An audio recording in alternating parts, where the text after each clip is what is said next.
some of the family members have not forgiven you, and you have not had an opportunity to apologize to them, although the mother, you did have that opportunity and she accepted your apology.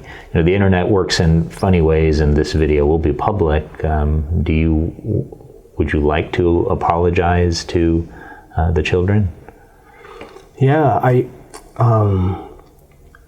I always want to apologize to my direct victims, and I was always told that I shouldn't have any type of direct engagement with the victim just because that's what the law dictates in that way. And I respect that, you know, because we don't want to re-traumatize people, you know, reopening the wounds. However, I feel that it is my responsibility and obligation to make an apology, not because it's something that, you know, it looks good or maybe it feels good for me, but really it's something that I have to do as a perpetrator, who have taken responsibility for my actions, who have become socially and politically conscious, that I would not see myself doing any of this type of things to hurt other individuals. Right? So I'm very sorry for the crime that I committed, the trauma that I've inflicted on my direct victims, and I just hope that there's some ways that you're able to find healing and to be able to move forward and to live a fulfilling life. And for me, I will continue to utilize my lived experience to be able to make a positive contribution in our community so we can prevent other people from being victimized. All right, good afternoon, Eddy. Good afternoon. Would you mind introducing yourself? Well, happy new breath. My name is Eddy Zheng. I am a co-director for the Asian Prisoner Support Committee, and I'm just grateful to be able to do the work that I enjoy and also really find value into contributing to the community. We've been corresponding for at least a couple weeks now, and I was lucky enough to hear you speak for AAPA and on the topic of crim-im, or the intersection between criminal law and immigration enforcement. I've noticed that one way that you start your emails and your public comments is Happy New Breath. I have a guess as to what that means, but what does that mean to you? Happy New Breath means to me each breath is a new opportunity, because also when I was incarcerated, I always turned to my breath as a way to ground myself or trying to find some relief. That idea of not taking our breath for granted, that's how I started using that phrase when I first returned back to my community, because I realized, you know, each time I inhale, the breath is sustaining my life, but then I don't necessarily be mindful about the breath.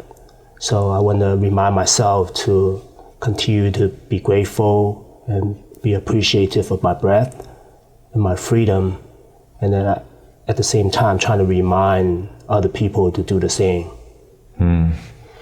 That makes me think that human beings are sometimes so focused on what they don't have and their present moment that sometimes they're not focused on their present moment. It's kind of a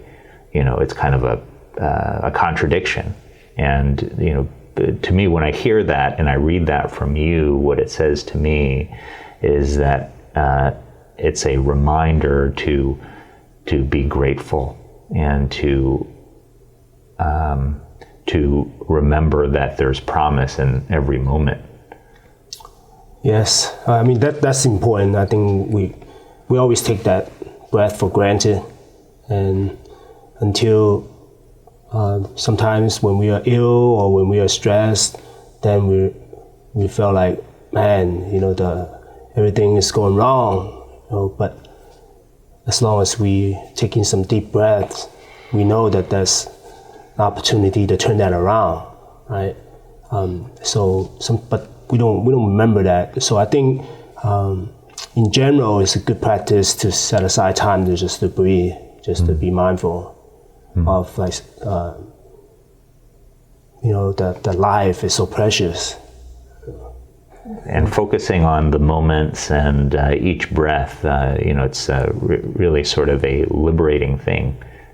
It is. I mean, for me, it's like when I inhale one breath, that kind of ties into hope, that ties into new beginnings, because we have a choice, right? Each breath that we take, we have a choice to make a new decision. But yet, we don't know when that breath is not coming, right? Because we expect that breath to come each time just because it's a normal process. Then we've forgotten about that breath that's sustaining our lives. So then we just do things like, we work ourselves, to a way that we don't take care of ourselves. We prioritize other things than really take care of, self-care, and then spend time with family. And that is something, is a challenge to me also, right now, especially as I, work, immerse myself in the community and doing the work that I enjoy.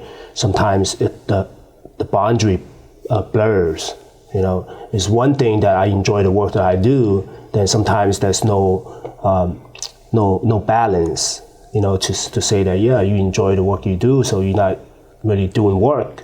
So that means like I'm working 24/7, right, in some ways, but that's not healthy, right? So it's about creating that balance and really be mindful of prioritizing like what is important, with our time, with our efforts, and that's something that I'm constantly trying to strive for, trying to be mindful of that, and it's not easy. Hearing your story,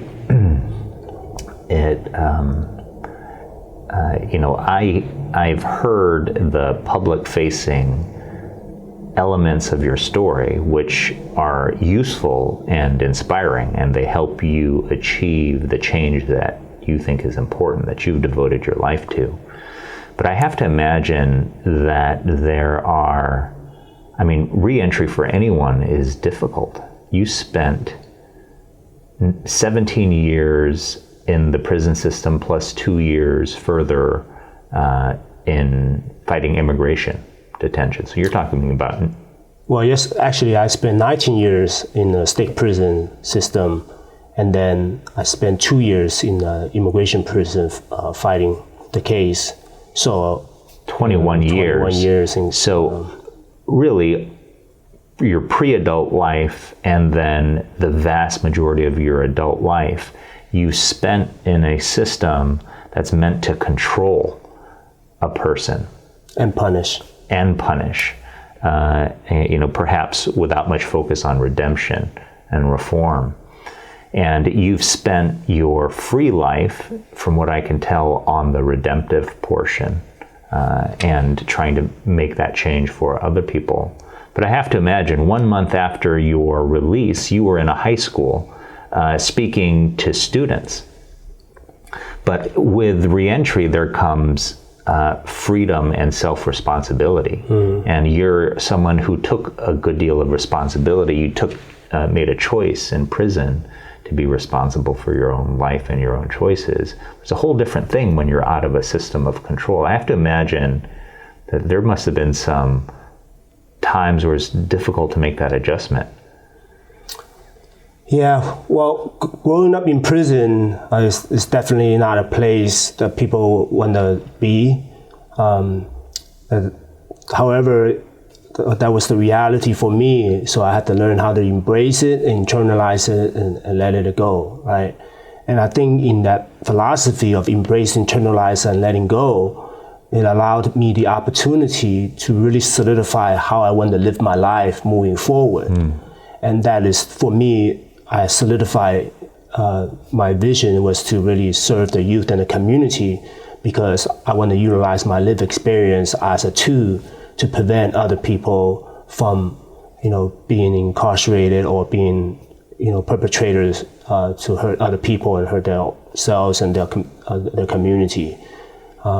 So in that process, I didn't know, that I don't have a specific plan per se, but I know that I want to continue my education. I want to be able to do work that who supports and help heal the community.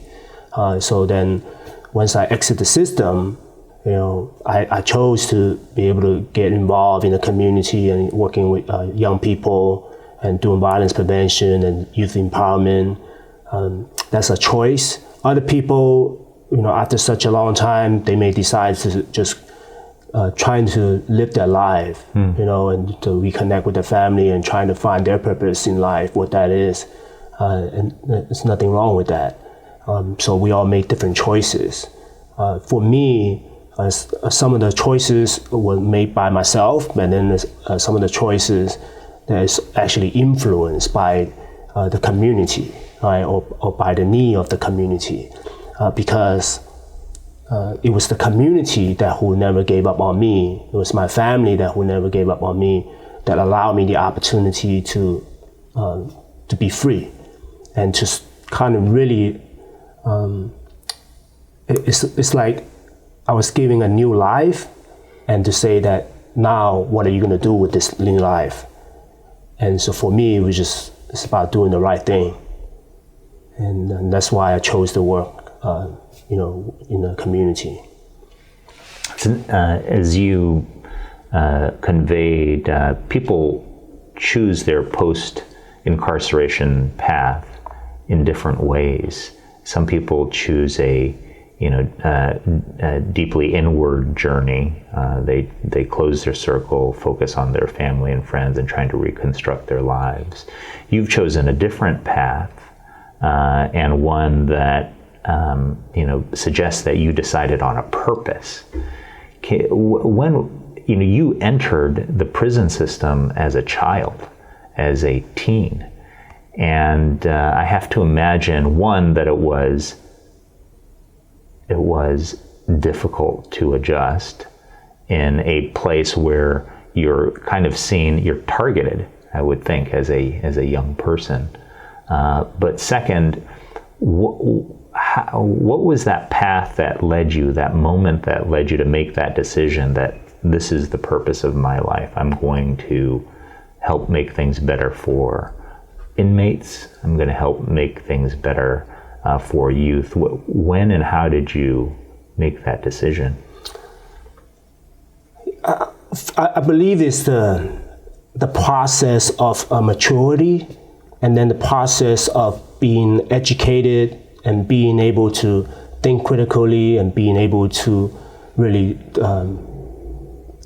determine what is important for me in my life, what is important.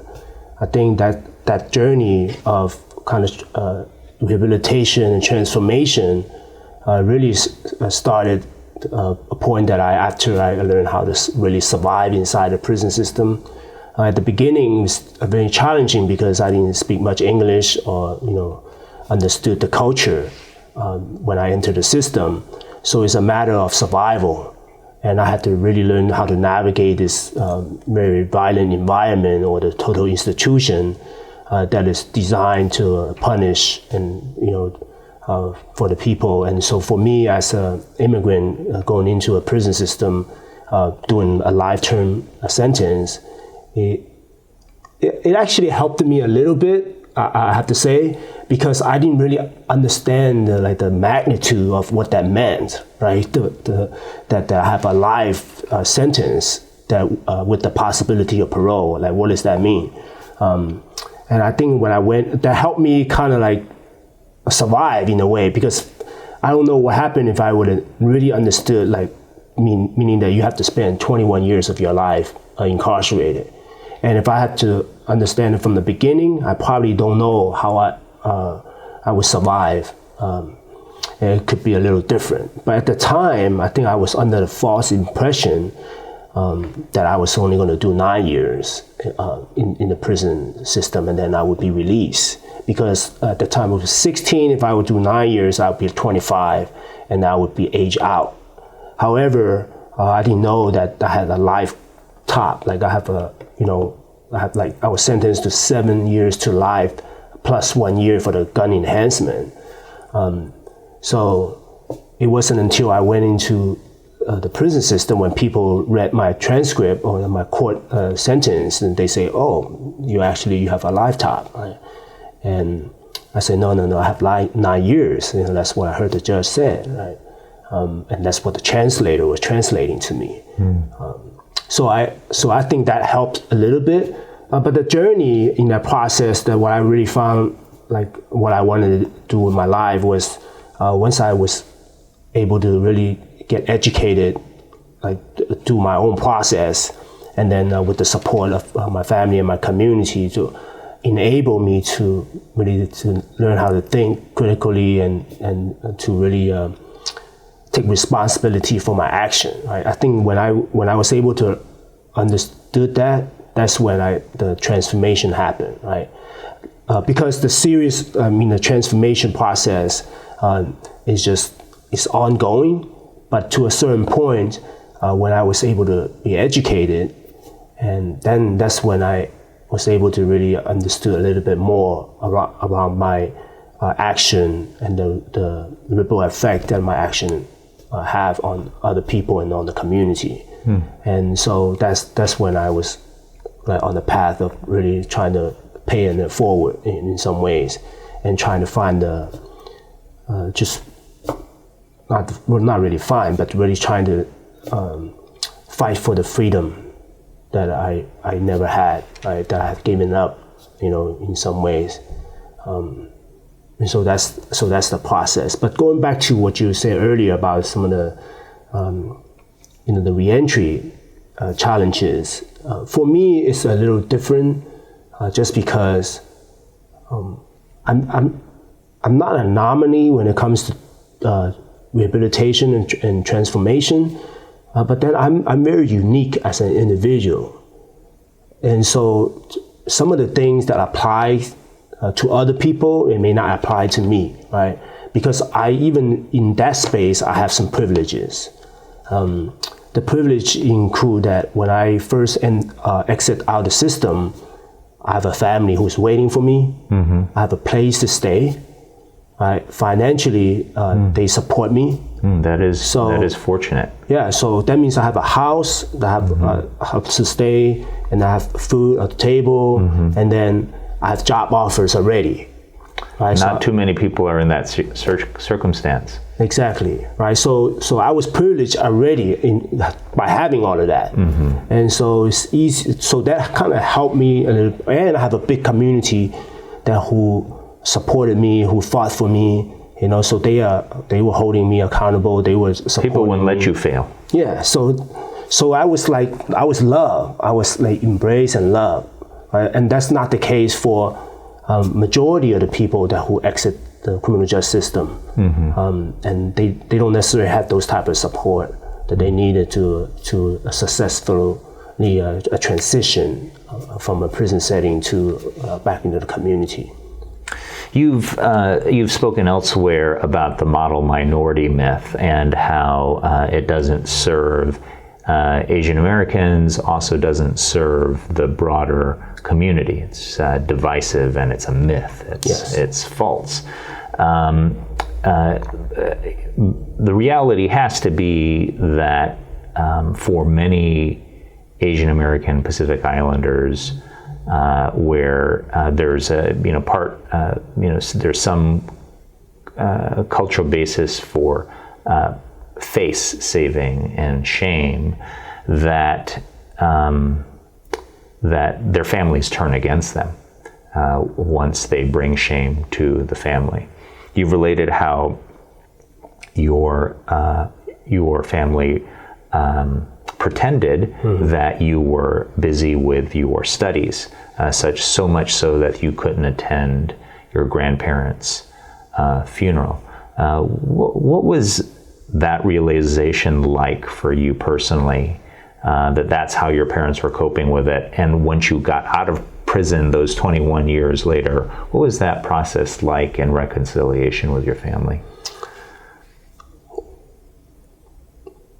The model minority myth is real, and it's very disempowering in many ways. And as I was learning about the model minority myth, I had to really understood why it was created. It was created because of fear. Right? It was the people who came, the ancestors and people who came before me, who were targeted because of their status as an immigrant or as a refugee or whatever status that they felt to be other, being treated as other, as someone who was less than, and they were targeted. So their sentiment were, we were afraid of those being targeted, not being treated well, being treated equal, and continue to being discriminated against. So what I understood is their sentiments like, we're going to work hard. We're just going to show you that we deserve this, that we are just as deserving, if not more, than you, and we can be more American than you. So people worked hard and they were successful. They had to sacrifice, but they were successful. And so they gained the respect, they gained some status, they gained some positioning in political power, and that served them. However, that's just a small percentage of people in comparison of many of the other immigrants or other refugees who were struggling, who may not have made it, right, even though they work hard and given the circumstances, with the politics, with the way the system works, or with their own trauma that didn't allow them the opportunity to succeed in the way that other people have succeeded. And so then it's very disempowering when it comes to dealing with issues of incarceration, domestic violence, mental health, LGBTQ people trying to survive and trying to be accepted, not to be targeted. It's the same idea. And what is disempowering about that is because that's what the mainstream people only understood, is those people who are considered as the model minorities. And the whole idea of that is how the system is utilizing that model minority as a wedge to disempower other people of color community. I think that historical context has to come into play in order for us to understanding how disempowering it is, just for myself and the people who were incarcerated and dealing with the deportation after they have to be incarcerated, is that we don't receive any culturally competent resources, right, to support our transformation and our growth in that space. And the fact that my parents, or my entire family for that matter, did not talk anything about the fact that I was incarcerated for about 14 years, it is very rooted in that idea of cultural shame and the family shame that was really prevalent in the way that how we stay silent on some of the issues that are most impactful to our family members and to our community. And so I didn't like it. I didn't like it, the fact, because I wanted to have a relationship with my relatives and my grandfather or grandmother. Right? However, I didn't have a relationship with them. I had no relationship with my uncles, aunts, cousins when I first came to the US. We used to get together on holidays. We used to go out. And then all of a sudden, none of those exist anymore because of the idea of the cultural shame or the family shame, or they couldn't hold their head up high in front of their friends and family if they know that I was incarcerated. So because it's directly related to bad parenting, the family is being looked down upon by other relatives. So the best thing to do is not to talk about it or trying to make up some lies about it, right? However, even though I didn't like it, I did not have any resentment towards my parents in some ways, just because I knew they loved me. They never gave up on me, even though they didn't want to tell anybody. They're always there to support me, always there to provide whatever assistance I needed, right, and encouragement that I needed. They were there. So when I when I exit the system, when I came home, and we, there was no need for some sort of reconciliation process, just because I knew why they did it, and I understood it's difficult for them to do that, and it's not okay, but it's their choice. And so I was able to learn how to embrace that choice. However, what had transformed was that as I was getting awards, I was being on the newspaper for all the work that I was doing, and then my mom would call all the relatives, call the people, their friends, just continue to brag about me, right? So now they know, even though they still said that, Eddie spent this time in prison, but now he's doing this, he's doing all the great work and being recognized by the politicians, and so she was very proud, right? She's very proud today. So that's the direct contrast of my incarceration was talked about, and unfortunately, that's not just not my family, right? It's very prevalent in our Asian American community that those things happen. So that's definitely a need to be changed. I mean, those type of sentiment needs to change, and I think my story actually provides a tool for people to say that we can't just talk about the good things and not really address some of the challenges in our community and get the support and resources that we need to, so we don't have further victims, when it comes to dealing with different taboo issues. Mm-hmm. That's why I think your story is so powerful, and the fact that you're willing to share it is so powerful, because, and not just in Asian American culture, but in adult life, one spins a myth about the flawlessness of one's path that is false, and typically false and disempowering. And it's really not until one embraces failure and learning from failure that I think you become really powerful in life. And your journey is, the willingness you have to share your story, I think, is that seam that maybe allows people to shed some light on the immigrant path. You came to the United States at 12. You didn't speak English. Your dad was a captain, an officer in the Army. Your mom was an accountant. Then your dad comes here and he flips burgers at Burger King. And your mom's a live-in nanny for some other family and doesn't get to see her own children. I mean, that's reality for a lot of Asian Americans. That's their life. It's not some glorious success story. And stuff happens. People do stupid things and they wind up behind bars. But that's a story that people don't hear about immigrant life. Yeah, that is a reality, and those types of story are not really, it's not told. They are not told because they're associated with shame, but I think the people only glorify the stories, like the success stories, like even to this day, right? When I go out to do public speaking and presentations, a lot of times I ask the people that will invite me just not to talk about my past, let me introduce myself.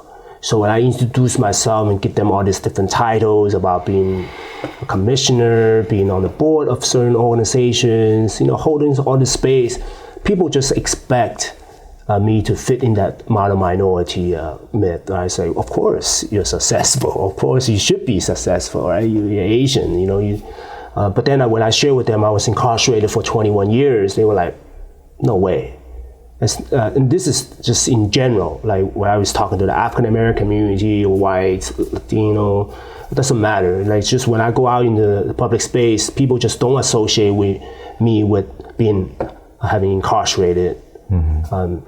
That's just not the norm.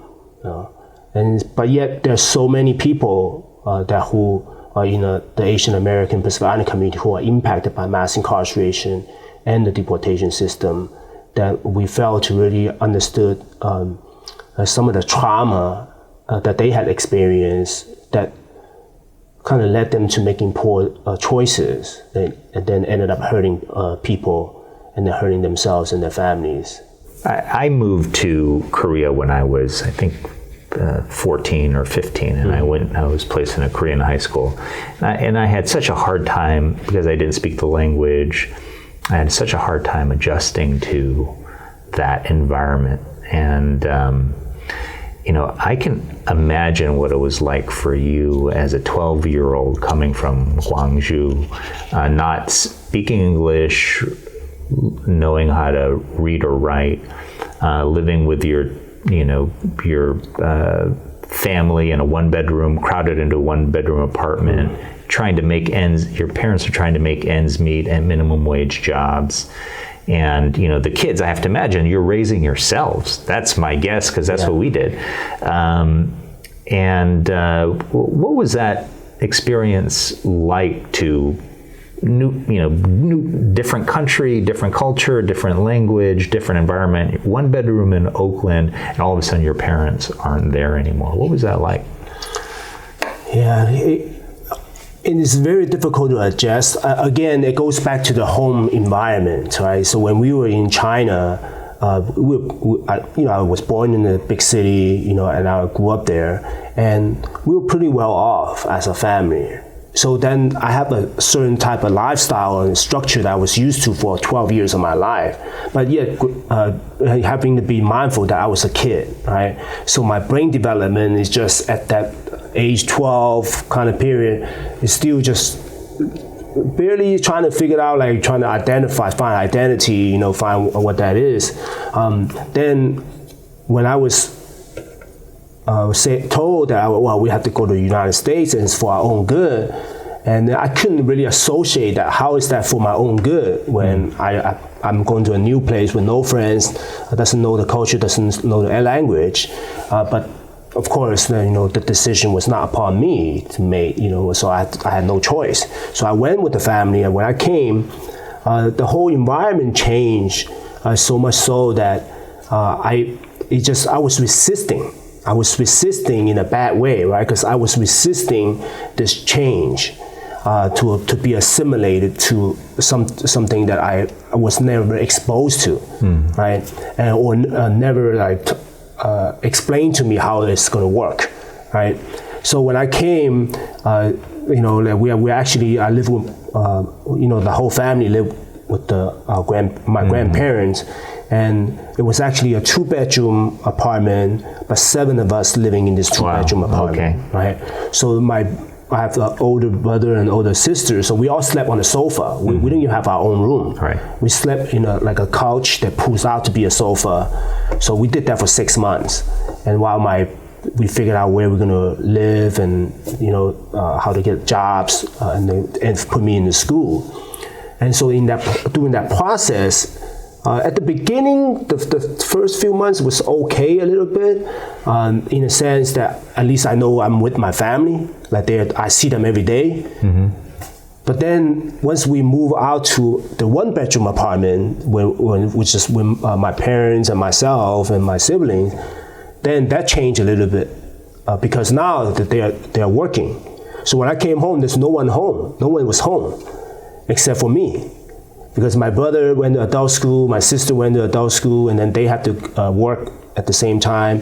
And so I had to really take care of myself. So then I started meeting different immigrants who were in the same situation as I was, trying to figure out where they belong and didn't have that support because their family are working. So we just hung out together, we gravitated toward each other.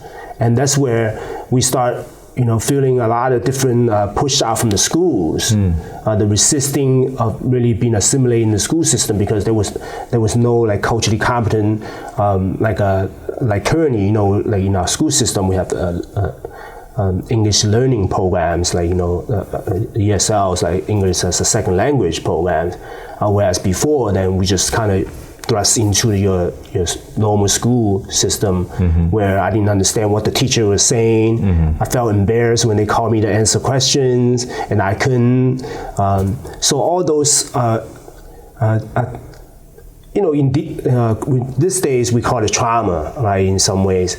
But then those are actually the adverse childhood experiences that I experienced that led me to really became a chronic truant and start really thinking about, man, how come I had everything when I was in China? When I came here, I got nothing, right? So I didn't know how to appreciate the sacrifices. Like really, my parents make those sacrifices for us so we can have a better future. But I couldn't, as a kid, I couldn't understand that, and I didn't really appreciate it. So hence, in that process, that's when I start hanging out and start making poor choices that end up committing this lifetime crime.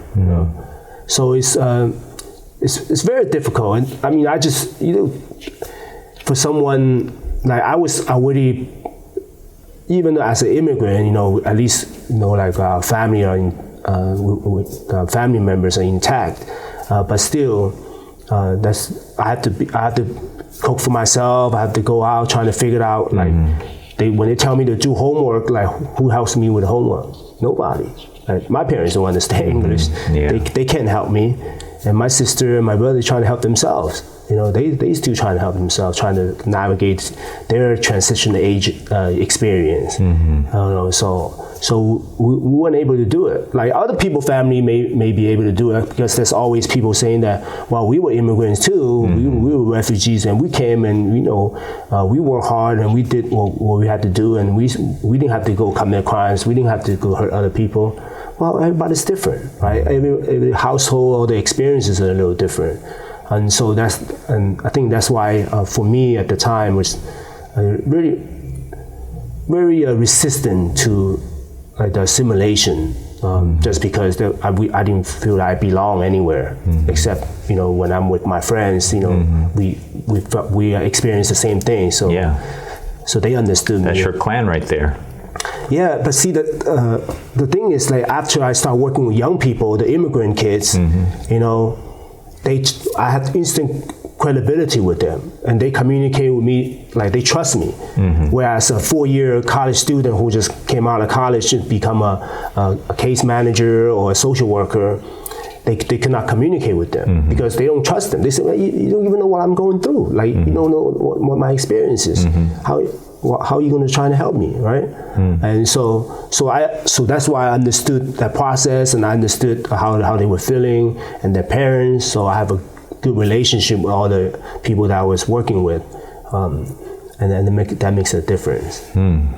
Yeah, I mean that you remind me a lot of my friend Do Kim, and grew up in Koreatown, and joined gangs, and then left the gangs and wound up at a prestigious school and now is a professional. But he's, when he runs his youth programs, he's able to relate to what the kids are experiencing and how important those friendships are, even if they lead one down a challenging path.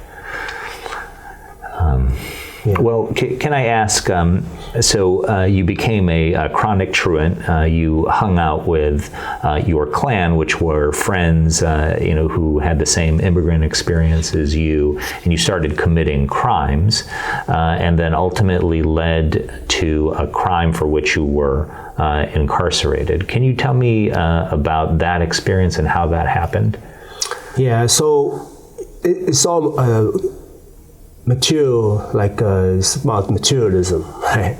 It's because because I didn't at the time I felt that I was poor. I didn't have the things that I wanted, whereas other people had the things that they wanted.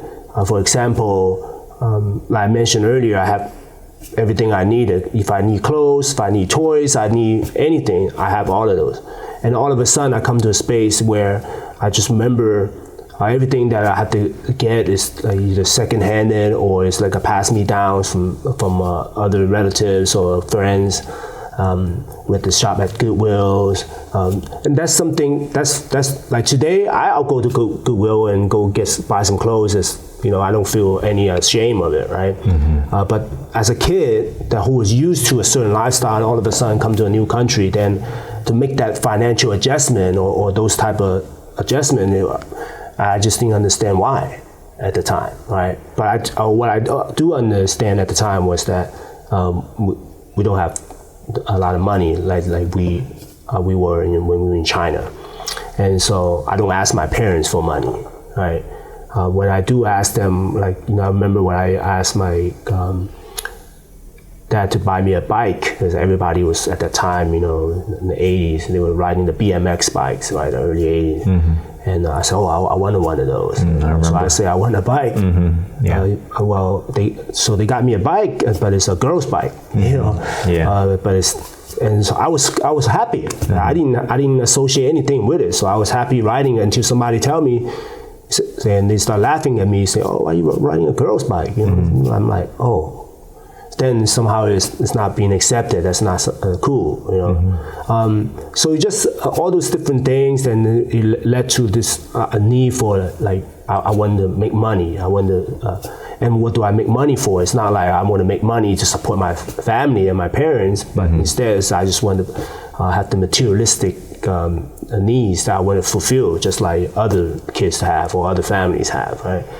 So that's where when myself and my other classmate, actually, he's a good friend of mine, and then another who was 17 at the time, and then there was another 19-year-old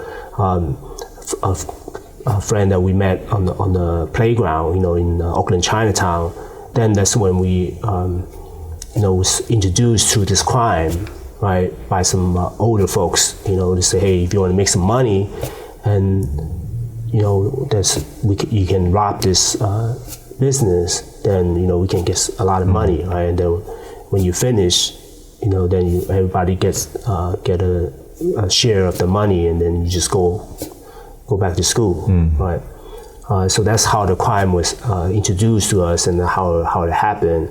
And so it ended up just to be like a home invasion robbery, just like go rob the place and leave. And then it turned out to be a robbery, and then turned into a kidnap to commit robbery, because when we were at the house, then we found keys. We found a batch of keys that is labeled there to the business in the San Francisco Chinatown. So then we end up going to just like randomly, right? We didn't plan this, saying, let's kidnap this person to get the money. That was never planned it, and it just happened. And so, in that process, we were arrested, right? But one person got away, while two of us were arrested at the scene, and this other person got away, but he was arrested 6 months later for committing other crimes. That's how he got caught. And so for me and my friend who were arrested, because we were teenagers, we were both charged as an adult and sentenced to life in prison with a possibility of parole.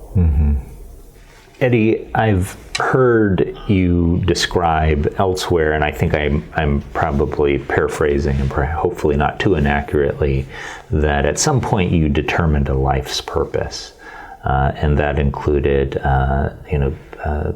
serving youth and serving the community. Could you describe how today you view your life's purpose? Well, my life's purpose is using my lived experience to do some good for the community. And I find joy and happiness and value in doing that, because I've been out here in the free world. We always say this is the free world. That for 12 years, everything that I did, in the community was to really use my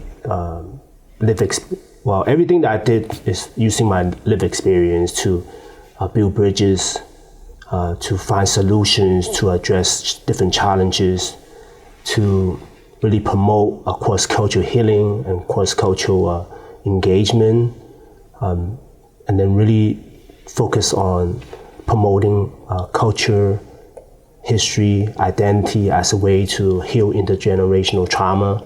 I always say that, as a way to tap into our chi, right? Instead of, not only the life force and the breath that's sustaining our lives, but really tap into our chi, where we can learn how to humanize each other, learn how to be able to find more commonalities in who we are by really knowing our cultural history and our identity.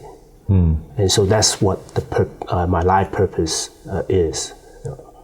So at age 18, you were one of, if not the youngest, inmate at San Quentin. Correct. And I have to imagine as a young person being in, at that time, a level 4 prison facility, that you must have been a target. Oh, yes. How did you learn to survive that, and what was that experience like, learning to survive? It was. I was very afraid, but I could not show it. I could not show that I was afraid, right? But I was very afraid because I was still growing as I was a late bloomer, so I was very small in stature, very skinny when I entered San Quentin State Prison, the level 4 state prison. And it just, the people in there at the time, my perception, when I look at people there, is they're huge, and the people there, they're doing time. No one there at the time is doing 10 years or less. If you do 10 years or less, you're not even supposed to be there. You're in a lower level prison. Everyone there is either 10 years or above, life sentence, double life sentence, and there's also death row there, right? So at age 18 and not understanding a lot of language and culture, it's all from what people are telling me. When I was in the youth authority, they said, "Man, Eddie, you're going to the state prison, you're gonna get raped, you're gonna get taken advantage of, it's just, all this fear was just pumped into me, before I even got there. And when I got there, I never forget this part of the story in my life is I was put in a single cell, and then this one Samoan guy who actually came to my cell to drop off some a care package, meaning that every new person that came in, if you're Asian or Pacific Islanders, then this person, he would they would come and check in on you, see how you're doing, and give you some stuff that, because when we first went, you had nothing. You had nothing besides the state give you the toothbrush and toothpaste, and that's it, right, in the cell. So he bought some top ramen, some chips, some tobacco, some other stuff, just a magazine, just say, hey, this is something for you, so you can have something in your cell, right? So, which is a very kind gesture. But then I was talking to this individual, and I always remember this, we talk about survival inside the prison system. Because we are segregated, the prison system is segregated, you're either white, black, Hispanic, or other, right? So I fall under the other category just because that's the way how they racially segregate us. And so he's teaching me how to survive in the prison system. He said, well, at first you have to really stay together, stick together as others, right? So that means the Asian Pacific Islanders, we have to stay together. It doesn't matter how many people we have or how few people we have. As long as we stick together, then people were less likely to mess with us, because it was known that if you mess with one of us, then you're going to mess with all of us. You have to mess with all of us, right? So that's some strength into that solidarity in that way. So when the other thing, he was sharing with me, is you have to, when there's time to defend yourself, or whether it's time to stab other people, you have to know how to get a weapon. You need to learn how to protect yourself. I said, like, what do you mean? So my English is not as good already, but I can still have a conversation. But he say, well, you need to figure out a way how do you create a weapon, or find a weapon, and you need to know how to hide a weapon. And then so he say that because there's metal detectors. When we go out to the lower yard, you have you have to go to a metal detector, or even when you go to let's say you get into a fight, and then you put in solitary confinement, and you still have to go out to the yard, and then somebody that your enemy may be on the yard, that either you have a weapon or he has a weapon. So whoever has the weapon or pull that weapon off first is the one to survive. So I said, well, how do you do that? How do you go to the metal detector without being detected where you have a knife or a shank? Well, he said either you have to use a plastic, right? You have to use a plastic shank, and then you have to hide it so they can detect it, because you get strip searched before you go out. So I said, where do you hide it? He said, well, you have to keister it in your rectum. So I'm like, what? He said, yeah, you have to, either you do that or you could be dead. So you have to learn how to do that. He said, well, how do you do that? So this never entered my mind. No one have told me about it. No, I never entered my mind. I don't understand what that means. But he said, I said, how can you put a knife in your rectum? He said, well, you got to practice. I said, what do you mean practice? So back in the days, they sell this. They sell those things that you put in your nose, and then kind of like a menthol, kind of clears your sinuses, your nose. It's a small kind of like a chapstick, kind of like a bullet shape. And then there's also the deodorant. There's like a tube about this big. It's a bullet shape. He said, well, you got to practice. So that means you got to get one of those deodorants and just keep practicing in your rectum how to expand it. And then later on, you have to wrap the weapon into a plastic and then use the Vaseline, and you keister it. And that's how you go to the metal detector. You go out there, and when you go out there, if you see just whoever pulls out the knife to go stab somebody, that's the one that's going to survive. So I'm like, every time you go out, if you know that's danger, if you sense that, you have conflict, right, then that's what you have to do, right? So I was like, in my mind, I was like, there's no way that I'm going to do that. It's not going to happen. But I remember I told him at the time, I say, well, okay. I said, I'll do it when it's necessary. All right. He said, well, you got to practice. If you don't practice, you're not going to be able to do it. I said, well, I'll practice when the time gets here, right? So I'm just like, I'm not going to do that, But that was the kind of like the conversation that I had as an 18-year-old that was first arriving to San Quentin State Prison. But this person who told me that I had to spend 45 years. He's out in the community. So we actually are doing what we can to help him. Help him get him some paid work, trying to support him in his reentry process.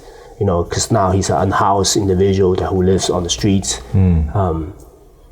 And I just it's kind of when he came out, it just kind of remind him of the conversation that we had when I first, he took me under his wing.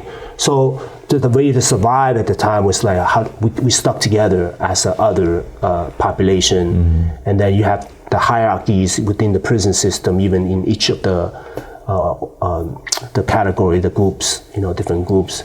And then so they trying to help, kind of look out for each other. So I was very fortunate that I know I was never exploited or picked on in a way. I was challenged, but I was able to really kind of wear off those type of challenge that I didn't have to deal with a situation. So I was very, very grateful that I didn't, I was able to survive through that process. But again, that's a little privilege there, right? And another thing which is kind of funny, in a way that fits into those stereotypes, is that people thought I knew Kung Fu. They thought I knew martial arts. I love martial arts, especially with Bruce Lee and all this other thing. I did some martial arts when I was a kid, but I didn't know like martial arts, But then the way that other people see, because this is where the influence comes in, right? Because also people love Bruce Lee, even like other people of color. They love the martial art movies. They all assume all the Asians, they all know martial arts. So that's another way is survival, is that they thought that I knew martial arts. So I played off the fact that I knew martial art, So it's just a very interesting story that ties into how like an icon like Bruce Lee can actually impact the survival of other people, in different spaces. One thing that I've observed about your work is how much you serve not just Asian American Pacific Islanders, but you also work on cross-cultural healing and building bridges. You get to San Quentin and you are placed in the other camp, in a segregated group, and you survive in part by staying with the others, whether they're Asian American Pacific Islander. So what was it about your experience that leads you to focus now on the cross-cultural, cross-racial aspects of your work?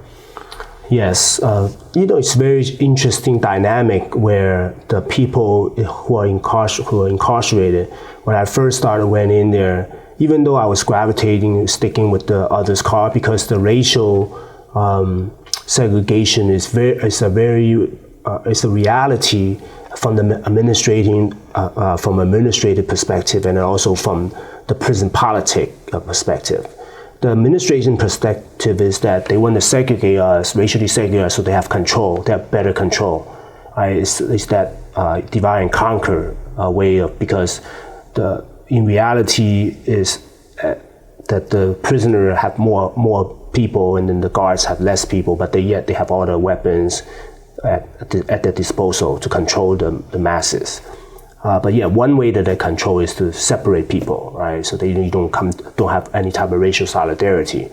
And then the prison politic end of it is also kind of perpetuated in a sense. We self-segregate each other because of, one is our survival methods, two is because of ignorance and racism in some ways. It's like, oh, you can't eat with a black person, or you can drink after someone who is a different color, or a white person, or another ethnic group, right? You can drink, like people share coffee or like a soda or something, or smoke, that you can smoke after each other, but you can't do that with another racial group, right? And that was kind of like pushed down. But for me, what I found interesting, even in those spaces, I would gravitate towards hanging out with African American. So I remember this guy named Pops. We call him Pops because he's older. And we play handball together. So we just, even though our communication is not as fluid, just because the language barrier, but he's kind of like took us under his wing too, right? So me and a couple other folks, Asians. And then we just play handballs together, we play cards together, and then we can build a good relationship. So then starting from there is more so of I have to observe and follow the prison politic rules, because if you don't, that's the meaning of your life. You could lose your life if you get out of line, right? But yet there's a certain ways that people build credibility in that process. So because I entered the system fairly young, so I was able to really, the survival skill is mainly like mind your own business, don't get involved in drugs, don't get involved in any type of sexual activities with, back in those days, they call it the homosexuals, or, so if you don't get into those type of business, then you stay, keep your nose clean, then you be okay, right? Because, people would gamble, they would do drugs, sell drugs, the prostitution and all those things still prevalent inside the prison system at the time. So therefore, I think, for me, the process, when I is when I was able to become educated and became socially and politically conscious and understood the historical institutional racism and how it impacts the African American community and our AAPI community and other people of color community challenges on the historical level, that I was able to really be open up to say, wow, this is ridiculous, right? The way that we treat each other and being put in that space. So, and through that process, I was able to really engage. I've always had a good way of building relationship with other people. So whether you're white, any type of ethnic group, right? So I was able to build relationship with people. And once I was able to do that, I was able to cross ethnic groups in dealing with the prison politics. And of course, that also have to do with the prison that I was in. I was in San Quentin State Prison, I was in Solano State Prison. And so because the different changes of the San Quentin State Prison, the dynamic kind of shift a little bit, right? So however, the prison politics still dictates how people should act and interact with each other. But for me, I was very fortunate because of the relationship I was able to build. So I would go sit, wherever we sit to eat, we have to eat in one space. This few tables belong to others. Other people cannot just come and sit at the table and vice versa, right? But I was able to do that. I was able to go sit with the blacks, but the blacks, they segregated the gang affiliation, right? So that means they also have different groups of people. But I was able to navigate the blacks or the Latins or, the whites. So I get to go everywhere, but then people would allow me to do that. They was like, oh, okay, that's Eddie. It's cool.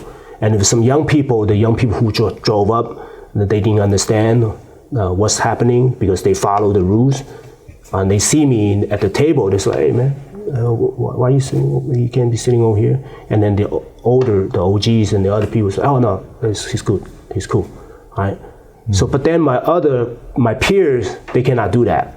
They can't just go ahead and go sit over there. It's not cool for them to just go ahead and go sit over there, right? Because they don't have that relationship. So somehow I was able to build that credibility in that process from that prison to Solano prison, where we share food together, where we play together, we play basketball, cards together. So it kind of built together this kind of it's another form of resistance, right? In resisting the powers to be that push down those type of politics. I remember starting up with white prisoners in San Quentin State Prison, right? And you don't do that. That's like a no-no. You can't cell up with another race or another ethnic group in a cell, live together. But I was able to do that without having people telling me, hey, Eddie, what are you doing? Why are you doing that? You set a bad example for other people, just because I've been locked up for a long time. I built a certain credibility that people respect me, and so they don't challenge me in that space, right? So, but then I trying to lead by example, saying that why can't we, work together, play together, and then I helped do a lot of mediation of conflicts between prisoners, that when they want to stab each other or they have conflict with each other, I'll play that role of kind of mediate the situation. And somehow those type of skill set, I was able to utilize those type of skill set that I built in our community when I was doing violence prevention in San Francisco. I would do the same type of mediation in the schools, in the neighborhoods, get people out of gangs. It's the same type of way. And then I was able to build a relationship, whether you're from the streets or whether you're police, whether you're a politician or a community leader who works doing some great work in the community. I'm able to build relationship with all those people. And that's where I think the impact comes in, when we're able to learn about other people's culture and really understanding the root cause of some of the challenges in our community that separates us. And then that's why I focus on the chi, right? The culture, history, identity piece that allow us to, understanding that we are in this together. Eddy, how did you learn that compromise? I mean, you know, after you left prison, but during your time in prison and in different prisons, you were able to navigate different groups. How did you build that those relationships? How did you build that trust so you were able to cross those racial bounds where there's so much pressure not to do that? Yeah, I think it has. Well, number one is definitely contributed to the critical thinking education I was able to cultivate myself when I was incarcerated, and then it's also the example and model that many of the elders and the activists who are from the community who led to the example of this cross-cultural solidarity, or cross-racial solidarity that they have demonstrated on the outside. But of course, in a prison setting, it's totally different, right? That dynamic is totally different. So I think for me, I was able to navigate to that. Number one is because I had the knowledge that I was, through that process of understanding that our liberation are tied to each other, and then also understanding each of the cultural dynamics with individuals. So I just opened up myself to them in a ways that I would voluntarily engage in them, right? And trying to support them in some small ways. For example, I was a housing clerk. Being a housing clerk meaning that I'm responsible of transferring people from one building to another building, from one bed area to another bed area. And whoever's in that position is in a powerful position as a prisoner. And that person normally who holds that job doesn't last long. One, because the administration, because that person would charge money to move people. Right? If somebody comes to me, hey, Eddie, I need to move from this building to that building. Can you help me out? I'll pay you $50 to move that. I'm like, $50 is compared to like a 19 cents an hour that people make in there, or 20 some cents or 40 cents an hour. $50 is a lot of money, And so people are tending to do that move because they have that power, and they get caught, right? They get caught, and then they lose their job and they get sent to solitary confinement. Or other people, it's like they tell people they're going to do certain things that they can't do, they can't deliver, and they end up getting hurt, right? So for me, I come in a position, in any of those type of leadership position, my goal is like, hey, if I can help you, I will help you. If I cannot help you, I cannot help you. I'm not going to tell you I can help you. And then the most important thing is like, I don't charge you anything. I'm just going to do it because I can do it as a way to help you out. So people don't understand that concept, right? Because that's not the norm. So when I got that position, and people always come up to me and say, well, first of all, my boss, who is a sergeant and a lieutenant and the correctional officers, they say, well, Eddie, let's see how long you last on the job, right? They expected me to do that. So, and then the people, they always come up to me and say, hey, Eddie, can you help me move this to that? And I would always ask them why. Like, why do you want to move from here to here? Sometimes it's just like, I just want to be with my friend because, I don't know anybody here. I want to move next to this guy that I know. I'm like, okay. And then sometimes it's like, hey, this guy is causing a lot of problems over here. Can you just like move this guy to somewhere else? Because each bunk is also racially segregated, right? So then that's why the balance has to be right. And then and when I make those type of moves, I have to get permission from the lieutenant and the sergeant. And so I was able to build the credibility. One is that when they say, okay, I'm going to do this move for you, they say, how much are you going to charge me? And my response always been, nothing. They say, what do you mean? I said, I'm not going to charge you anything. If I can make this happen for you, I'm just going to make it happen. And that's it. You say, oh no, what can I do for you? It's like, well, I say, when you are capable, when in the future, if somebody asks you for help, you help that person, then that's your payment to me. And it's like, what? So at the beginning, the people just like, oh man, is this guy for real, So what? And then from time and time on, then they just like, oh man, this guy doesn't like charge. He's help. for me, it's like, I don't want no liabilities to telling people I can do this for you, I can. I don't want to take no money because I don't need that money. So there's certain privilege that comes along with it, right? So then for the administration perspective, what I tell them a lot of times is like, hey, I need to move.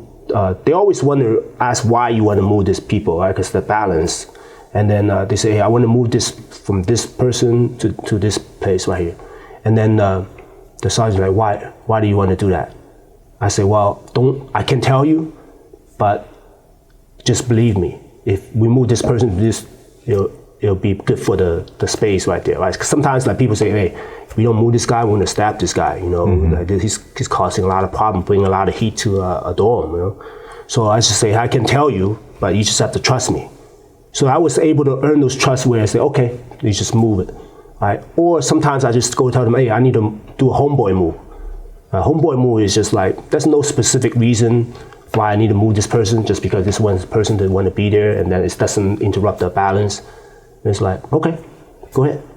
That takes building up a lot of trust over time. So I think in that process, that's where I was able to really utilize that to connect with people, to build with people, to break bread, and then also help them out when they need some help. So then that's how we start building relationship with each other, and that's the same thing out here. It's like being able to be vulnerable, being able to be transparent, and to be able to connect with people, and not necessarily has to be transactional, but it's just a matter of like just be at other people's disposal, in a sense, like, hey, I'm here and this is who I am. Eddy, would you describe the work that you do now, and specifically why you do it? The work that I do now, it all kind of manifested when I was educating myself inside, or having that critical education, and became socially and politically conscious, right? And it's kind of like, it's a path that I'm creating, but then it's also a path that is being pushed through the community, to be in that space. I remember first when I was fighting my deportation case, I was ordered deported, and my friends who was fighting for me alongside, like always pushing me, Eddy, we have to fight. You need to stay here. We need you out here in the community. We need you, what the kids can utilize your skill, your lived experience. We need you out here. Your family needs. And so it's out of that sense of like, you are useful. You are valuable to our community. We want you here, so we need you to stay here, right? So that's where it came out of. And then once I came out, then I was working just naturally. I just utilized my lived experience and skill set to work in the community, working with young people, working with immigrant parents, and working with cross-cultural groups in different neighborhoods in the city of San Francisco, doing violence prevention and youth empowerment. So it naturally gravitate towards that space.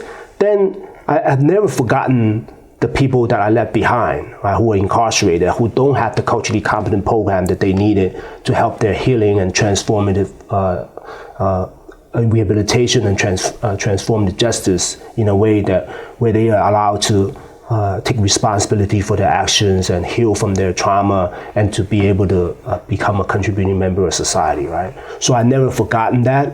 So that therefore, as a result of those advocacies that inside the prison system, we were able to form the Asian Prisoners Support Committee, where many of the people who are including who are led by Yuri Kochiyama and some of the activists who created the Asian Prisoners Support Committee. And then as a result, and I've been the face of the Asian Prison Support Committee for the last 17 years, to really advocate for like culturally competent resources and services for the currently and formerly incarcerated Asian American and Pacific Islander population, right? And so in that path, so I was doing my full-time job, and then I was doing this side job to help the AAPI prisoners, and then the people that were impacted by deportation. And then slowly, I did all the different public speakings in the middle school, high school, colleges, in community-based organizations, and all those led to a lot of people learning more about the detrimental impact of mass incarceration and deportation have on our community. And the work just kind of pushed me along the path of doing that. I get connected with I was immersed in the community politics and city and county politics. And then I was able to really build credibility along the work that I do, fighting, against any type of injustice in our community or creating opportunities for racial solidarity. That eventually I applied for this Social Justice Fellowship from Open Society Foundation, and I was able to get the fellowship and utilize that to raise awareness on the national level, right, towards finding some resources and support for the AAPI community. Now after the fellowship, I was able to really build a lot of infrastructure in ways that I created jobs for formerly incarcerated individuals, right? And then I started get involved on the boards and commissions in San Francisco and in Alameda County, where I was able to really contribute to my expertise in how to better create a nurturing environment for our community or the people who needed those support. And then so I became a co-director for the Asian Prisoner Support Committee, and eventually right now I started my own foundation. It's called the New Breath Foundation. It's coming out from that idea of, in national philanthropy, less than 1% of its dollars goes to support Asian Americans and provide the issues and organizations, and which is very unacceptable because of, partly because of the modern minority myth, and then the others is because of ignorance of, the way that we don't have any type of disaggregated data, or we're separating ourselves from, who are the people who are considered as Asian Americans, or who are the people who are not. So there's a lot of exclusion when it comes to dealing with resources for many of the civilizations that were impacted by mass incarceration and deportation as a result of the war in their homeland, and then also because it's pushed down by the United States, and then also the policy that's been changed within the domestically, dealing with the stricter guideline, and then more widening criteria to deport people. So in that process, we just always about how do we find access to support those grassroots organizations, advocacy organizations, so they can be sustainable in their work. So that's why I started a New Breath Foundation, is to provide hope and healing, and keeping families together and movement building, to be able to create a seat at the philanthropy table and disrupt philanthropy's traditional practices of exclusion. And then I have another full-time job, which is how do I take care of my daughter and make sure, she grows up to be someone that she can be part of, and then she can contribute to her lived experience, to make our world a little bit better. And what's the secret to doing that? Just the secret to do that is really prioritizing time to spend more time with her. I think one of the things that I sacrifice more is the time for the community, and not enough time for my family.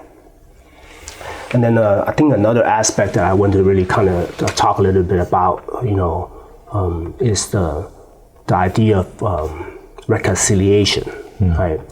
In the Asian American community, it's extremely tough to ask for forgiveness or getting forgiveness from the victims, because that's not something that is seen as is possible, or seen as is a way of healing. Right? I always say that when we don't have opportunities to bring people together to heal, the victims, they're being victimized twice. Once by the perpetrator, second is by the lack of access or lack of willingness to get culturally competent therapeutic support for them to heal their trauma. right, or their victimization. I think that's something that we don't talk about enough in our community or at all. So I was very fortunate to be able to apologize, or given the opportunity by my direct victim that I kidnapped, that I actually robbed, to giving me the opportunity to write an apology letter to her on behalf of myself and then my parents. I wrote an apology letter, and Reverend Norman Fong, on behalf of the community, also wrote an apology letter to my direct victim, where she was able to, read all the letters, and then accept my apology, right? So the idea was not really just trying to ask. It wasn't even about asking for forgiveness, right? It's just a matter of having the opportunity just to apologize. So that's something that I felt my direct victim was very generous and very compassionate in a way that she was able to even accept my apology. Right? That demonstrates how her value, right? How much her value is. However, I still have not been able to apologize to her children, right? Her two children, that was part of being victimized. I don't know where they're at in this world, but I'm sure that their experience this experience has traumatized for life. And somehow I hope that they're able to find some healing in some ways for themselves. Because for me, what all these things I do is not about paying forward, just to as a way to to pay for what I've done. But this is something, it just is the right thing to do, right? Giving my lived experience, giving what I've done, as someone who perpetrated a crime, and then now as someone who is trying to help people not to commit crimes, and then also trying to create space for healing, is to be able to make a difference. And we need, as a community, we need to really talk more about the healing of the trauma within our community. So I think that's one of the things that I find value in doing the work that I do. Well, I did read in the wiki entry about you that it sounded like that some of the family members have not forgiven you, and you have not had an opportunity to apologize to them, although the mother, you did have that opportunity, and she accepted your apology. The internet works in funny ways, and this video will be public. Would you like to apologize to the children? Yeah, I always wanted to apologize to my direct victims, and I was always told that I shouldn't have any type of direct engagement with the victim, just because that's what the law dictates in that way. And I respect that, because we don't want to re-traumatize people, reopening the wounds. However, I feel that it is my responsibility and obligation to make an apology, not because it's something that, it looks good or maybe it feels good for me, but really it's something that I have to do as a perpetrator, who have taken responsibility for my actions, who have become socially and politically conscious, that I would not see myself doing any of this type of things to hurt other individuals. Right? So I'm very sorry for the crime that I committed, the trauma that I've inflicted on my direct victims, And I just hope that there's some ways that you're able to find healing and to be able to move forward and to live a fulfilling life. And for me, I will continue to utilize my lived experience to be able to make a positive contribution in our community so we can prevent other people from being victimized. All right. Thank you for your time. You're welcome. Thank you.